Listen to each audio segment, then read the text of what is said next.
Bismillahirrahmanirrahim. Assalamu alaikum. Today we will start our 8th experiment on the same two-stroke petrol engine under the same mode of variable load, and probably it will be the last experiment of our lab. So the engine is same, specifications are same, which have been written and I have been devised to you in previous lectures. Let's move to the objective of the engine.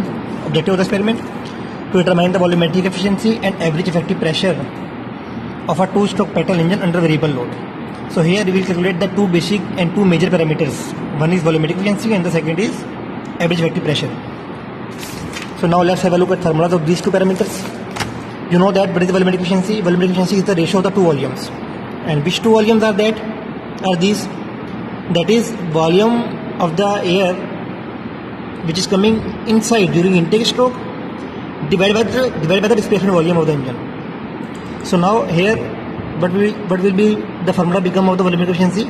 It will become as V dot A divided by Vd. Vd is the total volume or displacement volume and Va is the intake volume of air. Va will come out of the SC1 flow meter, which will be given on the software, and Vd is the displacement volume which is given by the manufacturer under the specification of a two-stroke petrol engine, that is 79 cubic centimeter or 0.00079 meter cube. So what is N? N is the revolution per minute or RPM of the crankshaft of the engine. So what is the purpose of writing N here? Because we want to calculate the volumetric efficiency of the engine at that particular RPM. So that's why we have written RPM here, N. And why we are dividing RPM by 60 here? Because RPM means revolution per minute. So as we know that standard unit of the time is second, and we have to convert revolution per minute into revolution per second. That's why to convert per minute into per second, we are dividing N by 60. So the formula of the volumetric efficiency overall will become V dot A over N by 60 multiplied by Vd. And now next parameter is of average effective pressure, which will be calculated in the units of kilonewton per meter square or kilopascal. So what will be the formula of that? It will be like 2P. P is here the power which will be calculated by the software. I have shown it to you in previous experiments. And N by 6 divided by N by 60 multiplied by Vd. Vd is the displacement volume. So it is the formula of average effective pressure. It is also called mean effective pressure of the engine. So you can see that 2P by N by 60 multiplied by Vd. P is here engine power, N is engine RPM, and Vd is the engine displacement volume, which is the fixed value of 0.000079 meter cube. Now let's move to a table. As we are varying the load here, so first column will be of load. We will change the load in the order of 20, 35, 45, 60, 70 and 80 as in the previous experiment. N is the variation of RPM with respect to load. As we are changing the load or we are increasing the load, RPM will keep on decreasing. You can see here. P is power value. We will keep on noting the power value by increasing the load, which is actually the brake power. Volume flow rate of the air, V dot A, which will be come out by the SC1. You can see here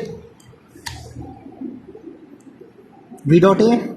Now volumetric efficiency, NV, and the average effective pressure. Now I hope that you will have understand the formulas and the terms which are being used in the formulas here.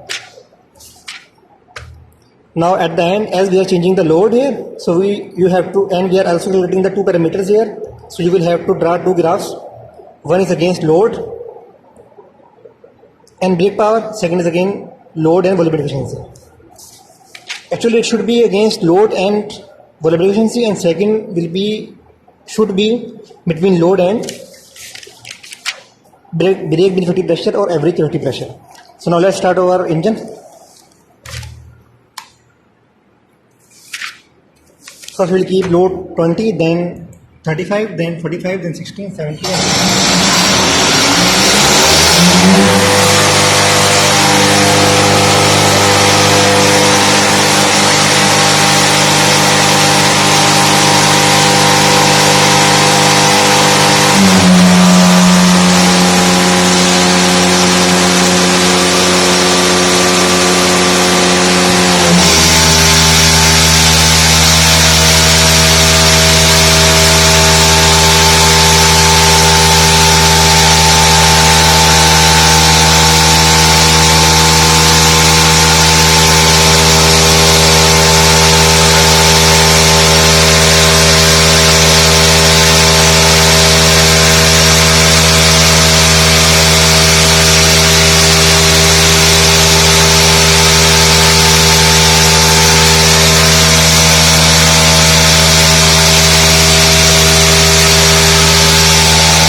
Now again I am telling you that, as you have seen here, that at that time when the load reaches up to the 100% value, engine will automatically be stopped.